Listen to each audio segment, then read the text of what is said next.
Hey everybody, how y'all doing? Are you here okay? In your neck of the woods? What up? What up? Manners and respect, man. I your girl, Debbie from Donga Yard. Welcome you all to the Jamaican kitchen. Welcome once more. It is the Jamaican cooking journey.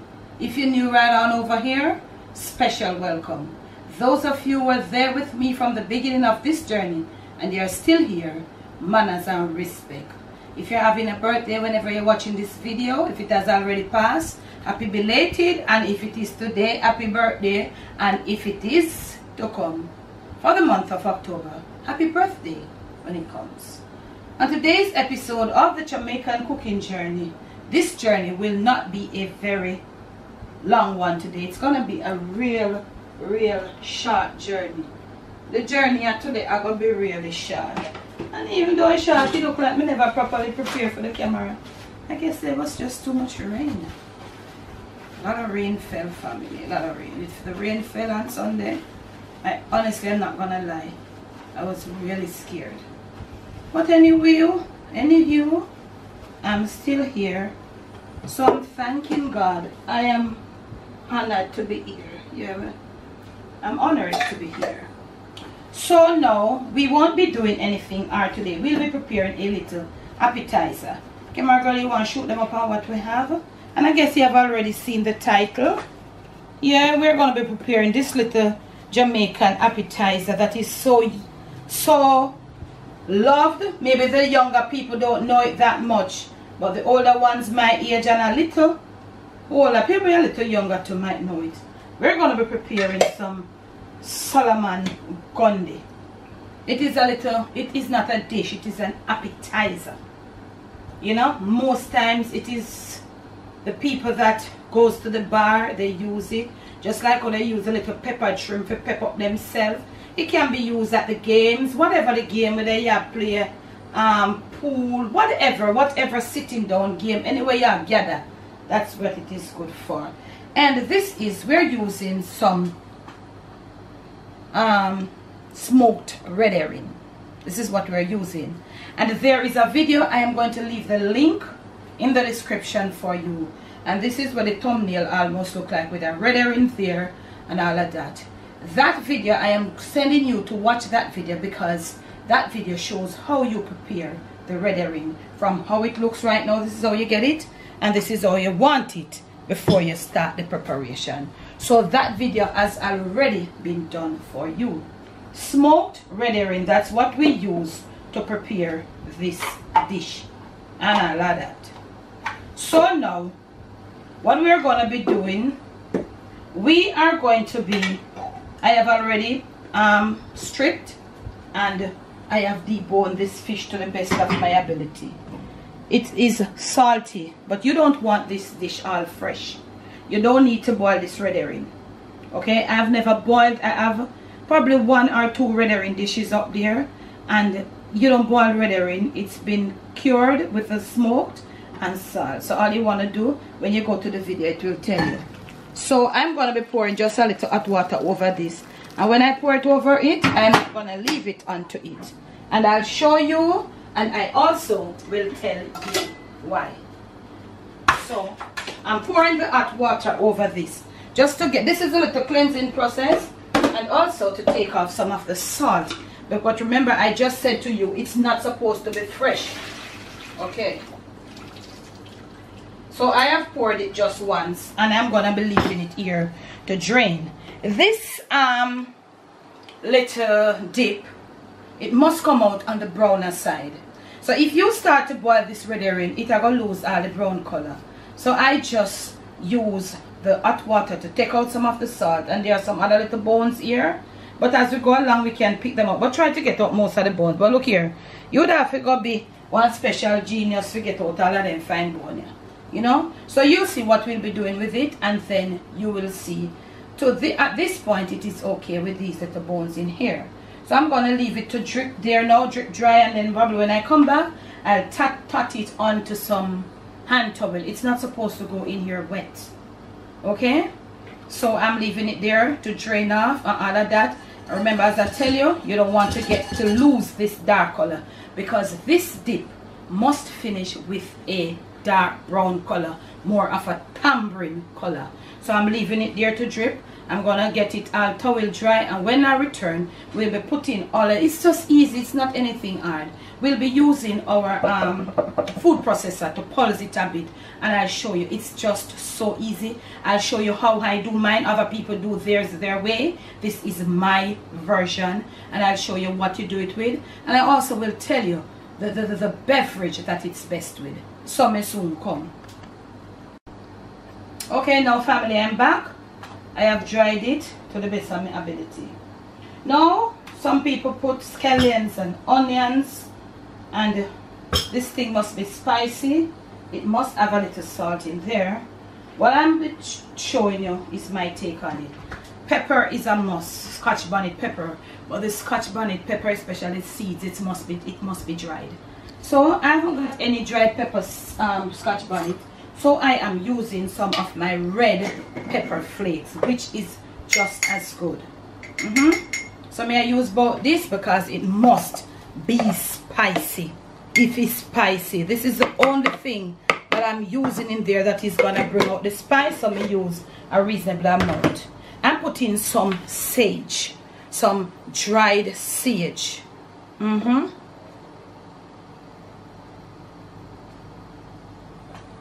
Alright, I'm also putting some dried rosemary. If you have dry thyme, you could put a little dry thyme in there. This is what I am using, you know. You might see it other places and other people do it for them way. I'm doing it my way because this thing is a cured dried fish, and I am thinking, wow, this rosemary is so nice. This thing needs dried herbs and spices to go with it. So I don't think I want to use any wet anything. Yeah, it's a dip. We are making a dip. Now I'm gonna use a little liquid. It calls for some form of vinegar. I'll be using some malt vinegar. Malt vinegar, because malt vinegar has a little taste to it. It has a little malty taste to it. You know, like when I drink a Vita malt or anything that has a little malty, little upset taste, it has that. So I'm gonna go in because it must have a little. I'm not gonna throw a lot right now. If you want a little more, we will come back. Also, I am gonna be putting in a little brown sugar because it must have this little balanced taste with the salt and all of that. So that is about half of a tablespoon. I'm gonna put in a little more of this vinegar, and it tastes so good. Right here, I have got a little fish and meat sauce. Some people say it's like Worcestershire, but it's a little thicker than Worcestershire. So you have to say my bottle full, empty. So I'm going in with that. Remember, I told you this thing must come out with a little brown color, just a little brown color. I am putting in a little, probably about 3/4 of a teaspoon of oil, and you can put any oil where you want. Wow, that is definitely too much. Wow, but let us see what we got here. And all of that, let us try to close. If it's ever closed. No, go again. Oh, we're not closed. Yeah, are we now? Yeah, close. We are going to pulse this a few times, okay? It must come out with a little, it's not to be too watery. Giving it a little pulse. Yeah, and each time we pulse, we look at it. And also, when it's finished, you must see the pepper seeds in there. Lots and lots of pepper seeds must be inside of it. So what we are going to do now, we are going to come up, we are going to open this thing here, you know, and we are going to look at it. Smells so good, but when you look at it, you realize that we have got to pulse a little more. This is the consistency of it. This is the finished color. Can you shoot them up on the pepper seeds, camera girl? Let us go pulse a little more, and when we return, we'll have the perfect Solomon Gundy dip. I'll show you what we eat with it.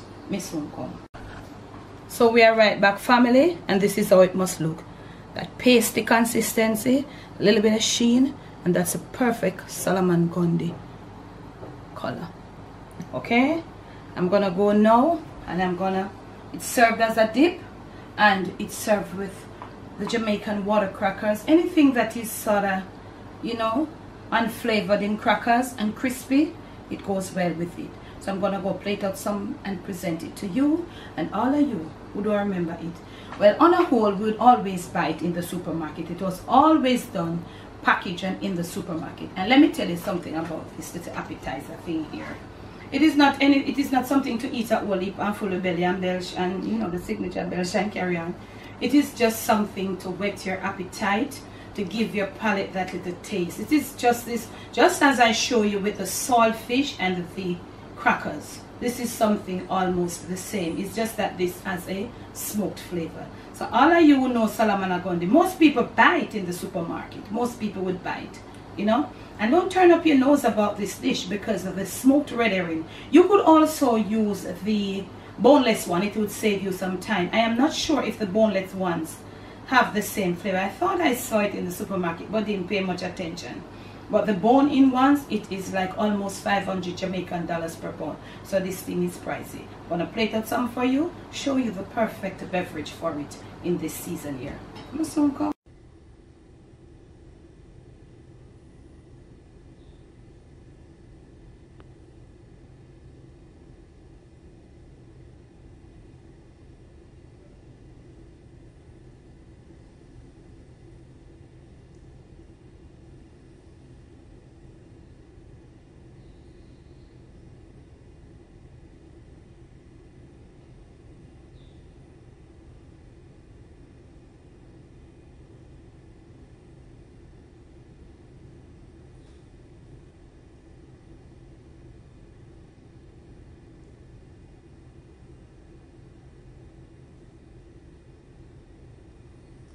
From my kitchen to yours, from my Jamaican kitchen to your family table, to your plate, and most of all to your stomach.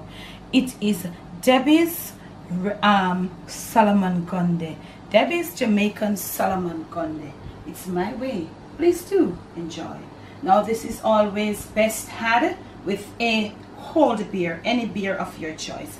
I'm inviting you to have a glass of sorrel, cold sorrel beer, cold sorrel drink, sorry, not beer, with yours. Please do enjoy.